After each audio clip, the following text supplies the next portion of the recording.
The sleek black Bentley coasted to a stop 3 blocks from the Elmont Royale Hotel.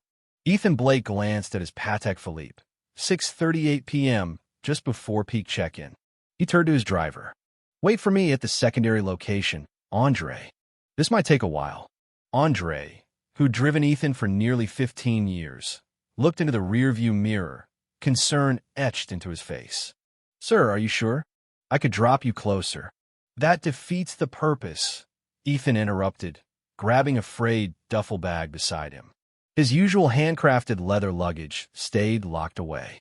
As the Bentley pulled off, Ethan, billionaire entrepreneur and founder of Blake Lux International, a chain of luxury hotels spanning 6 continents, adjusted his cap and tousled his usually immaculate hair. He caught his reflection in a store window. Faded jeans with a tear at the knee, thrift store work boots, and a plain hoodie that had seen better days. A 5-day stubble added the final touch. "Perfect," he muttered, hoisting the duffel bag over his shoulder.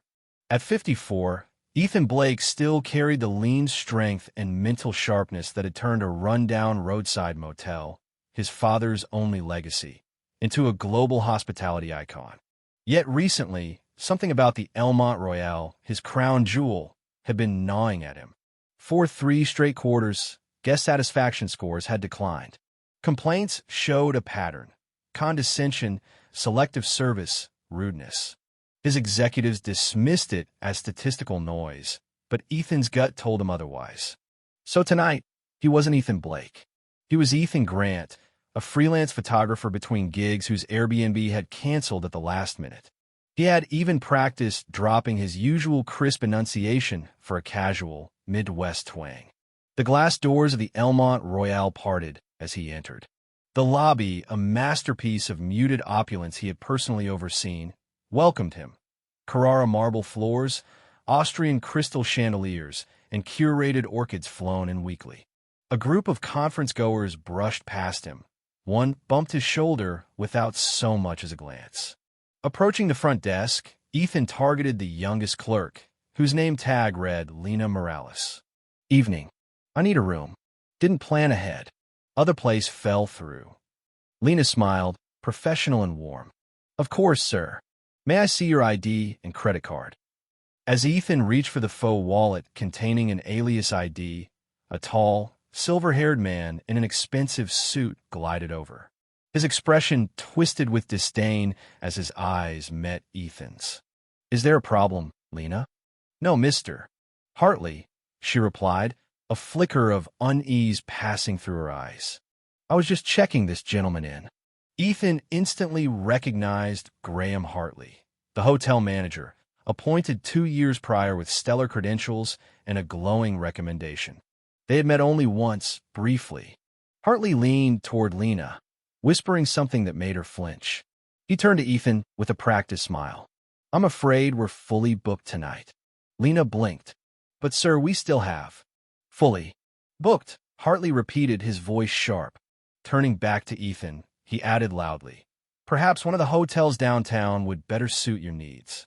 The Elmont Royale is not a shelter." Ethan fought the heat rising in his face. He slumped his shoulders. "I can pay," he said softly. Hartley let out a cold laugh. "I'm sure you believe so, but our lowest tier rooms begin at $850 per night. The cleaning deposit alone might exceed your budget." Lena froze at her terminal, fingers still poised above the keys. Her discomfort was visible, but she said nothing. "Understood," Ethan murmured. "Sorry to trouble you." As he turned, a couple clad in designer clothes approached the desk and were met with enthusiastic greetings. Nearby, a man in a business suit was informed that his confirmed reservation required adjustment due to a maintenance issue. "Of course, we can accommodate you, MS." "Woo," Hartley gushed to the social media influencer. "The penthouse has just the view your followers will adore." Ethan lingered near a pillar, eavesdropping as Hartley gathered staff. "Remember," Hartley said, "this is a luxury brand, not a budget motel.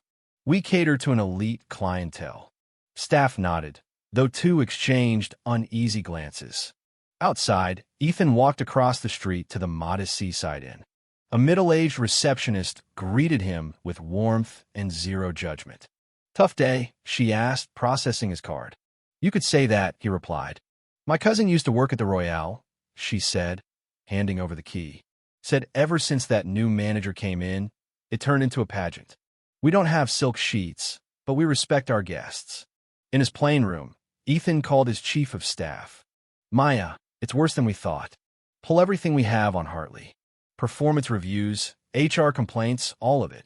He then rang Victor Lin, the regional VP. "I'm in town. Don't mention that to anyone. Be at the hotel at 9:30 sharp. Conference room B. Bring security." Quietly. By midnight, Ethan was reviewing internal security footage extracted by a cybersecurity team. The clips revealed even more than what he'd seen. In one, Hartley mocked a conference speaker staying in a standard room. "He's just a professor. The couple in the penthouse are friends of the mayor. Prioritize accordingly." Another clip showed Hartley chastising a young bellhop for helping an elderly guest with medical equipment. "We're not a nursing home. The VIP suite needs their champagne." Ethan's jaw clenched. At 8 a.m. the next morning, Andre arrived with a garment bag. Ethan reemerged in his element, dressed in a midnight blue Brioni suit, his appearance flawless. "Andre," he said, adjusting his cufflinks, "find that bellhop. I want to speak to him personally." By 9:30, the Bentley pulled to the Elmont Royale's front drive. This time, there was no doubt who had arrived. Conference room B resembled a courtroom. Hartley arrived with his usual confidence, unaware of the ambush. "Mr. Hartley," Victor began. "Allow me to introduce Mr. Ethan Blake." Hartley paled. Ethan stood. "You greeted me last night, Mr. Hartley. Just not properly." A screen came alive. Footage from the previous evening played. Hartley dismissing a scruffy guest. The moment Hartley realized the guest and the CEO were the same man, his composure cracked. "That was you? But why?" "Because that's how we learn the truth." Lena Morales was ushered in. Her eyes widened at seeing Ethan. "Ms. Morales," Ethan said gently, "was the hotel fully booked last night?" She shook her head. "No, sir. We had over a dozen rooms available. I was assigning you a room when Mr. Hartley stepped in." "And is that typical of how guests are treated here?" Lena hesitated. "Under Mr. Hartley's direction, yes. Staff are told to prioritize wealthy or famous guests, those who don't look the part." Her voice wavered. Ethan offered a reassuring nod. Hartley tried to interject. "I increased revenue, raised our profile. Exclusivity is part of our brand." "At what cost?" Ethan asked, his tone ice. "Luxury is not exclusion. It's about making every guest feel extraordinary. My father said, you judge a person not by how they treat their equals, but those they don't expect to see again." He turned to Hartley. "You're fired. Effective immediately." As security escorted the former manager out, Ethan addressed Lena. "Am I being let go too?" she asked quietly. "Why would you be? You try to do the right thing. I'd like you to become our guest relations lead. 40% raise, full benefits." Tears welled in her eyes. Ethan spent the next week at the Elmont Royale. No suites, no titles, just observation and conversation. He opened a temporary office near the staff entrance. Employees came in waves, sharing stories of toxic culture and discrimination. Maria, a housekeeper, showed him Hartley's unofficial VIP list. Derek, a concierge, admitted they were told to withhold services from guests who didn't look the part. Jamal, the bellhop, spoke about favoritism and systemic bias. Ethan created new policies. HR procedures were revamped. Incentives were now tied to guest satisfaction across all demographics. He installed anonymous reporting tools and undercover quality testers. He promoted Miguel Ortiz, a former bellboy turned manager, as the new general manager. Miguel had the heart and experience the role demanded. "You understand both sides of hospitality," Ethan told him. On Ethan's last day, he hosted a town hall in the grand ballroom. "This wasn't your fault," he told the assembled staff. "It was mine for not protecting our values. We sell humanity. That's true luxury." The story exploded online. Travel journalists, bloggers, and hospitality insiders praised Ethan's undercover mission.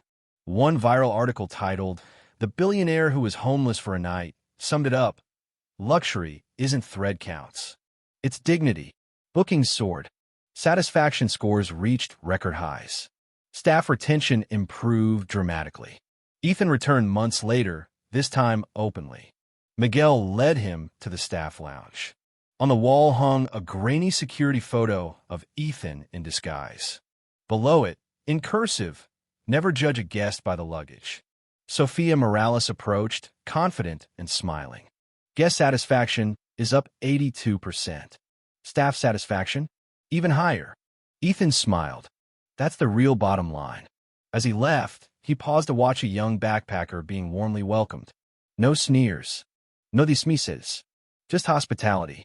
The truest luxury of all.